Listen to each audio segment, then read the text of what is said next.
mukomeza mudukora subscribe mwabavandimwe mwe mudufashe turebe ukuntu twagira ikintu tugeraho. Kurabona n'aba bantu baba bari kwiga ninjoro, hasigaye 2 metere, hasigaye inshuro 2. Aba bantu bari kwiga amaperime biga ninjoro babazi ikintu bagiye kujyamo, hasigaye 2. Namwe rero mugomba kudufasha mugakora subscribe kugira tujye tubagezeho aya masomo haba ku manywa na ninjoro, kuko umuntu afite ikintu ashaka kugeraho abari haso urakora mpaka bibaye. Kurana nk'uyu mubyeyi uri kwiga moto ninjoro ntago ari injiji, abaza agaciro ka perime.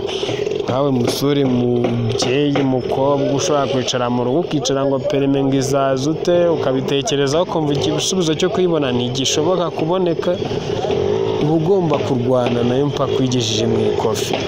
Kuko mubaye umuntu uri kwiga ninjoro ntago aba yobewe igisobanuro cya perime, aba yaramenye igisobanuro cyayo mbere cyane, none agahita biha umwanya akavuga ati igihe cyose nzashyikira moto ngomba kwiga niho haba habona cyangwa hatabona.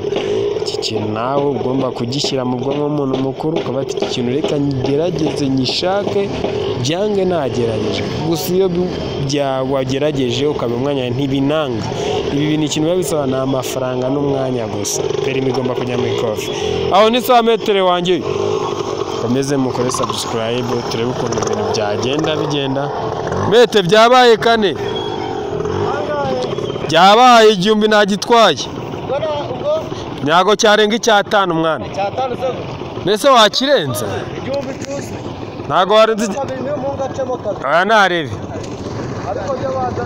bose. Reka bacemo 4 duhite dusoza. Akujya ugerageza winjire nawe ikona ryawe rya mbere ari ryo wegera cyane. Ikona rya mbere ryegereye guhura n'irya kabiri bita byoroha. Gerageza nawe nk'umuntu w'umuvandimwe. Ngomba ndi gushuti kamera kahoro mbi nabona mba ndimo ndashuti uri ku foto n'ibiki.